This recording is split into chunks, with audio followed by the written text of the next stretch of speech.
Hello and welcome to today's Ann Arbor News Lunch Break. Ann Arbor and Ypsilanti's fire chiefs are talking about the formation of a single fire district. Today we're joined by Ann Arbor's fire chief, Sam Hopkins, to talk about the possible changes. If you could start off today, could you tell me a little bit about some of the background about how all this started and basically bring us up to date with what's going on?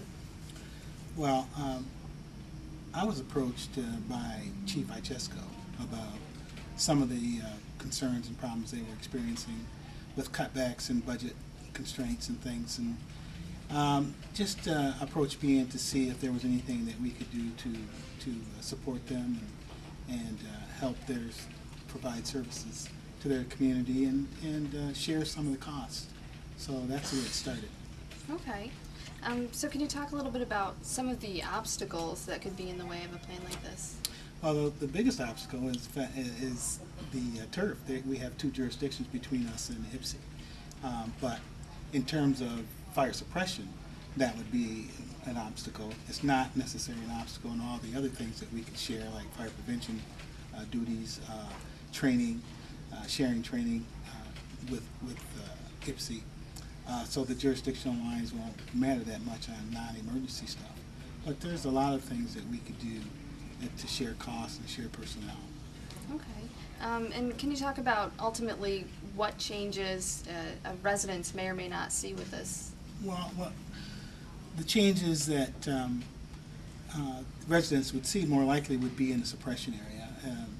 They may see trucks going up and down the avenue with Ann Arbor written on them and crossing over the jurisdictional lines with Ypsi Township and also Pittsfield, which borders our Ann Arbor borders. So they may see some trucks passing through that neighborhood that they're not used to seeing, but I don't think they'll really experience a lot of changes.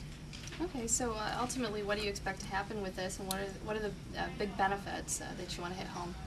Well, some of the bigger benefits, I think, will be sharing of some of those fire investigators, sharing of some of the training facilities, sharing in, and certainly mutual aid in terms of firefighting and suppression. Those areas are more obvious, but there's a lot of ways, and we're in the process of determining what those savings will be, and we have an expert actually coming in to share with us and help us with our consolidation, if you will. Okay, and when will that expert be coming in? He'll be coming in on 23rd of January, okay. And hopefully we'll have some of our city fathers and mothers in attendance, and also union representation and our fire chiefs in the area to see if maybe even some of the other areas would like to join in this effort to maintain and control costs, basically, is what we're trying to do. Okay. Well, thank you very much. And this has been Lunch Break with the Ann Arbor News. I'm Tina Reed.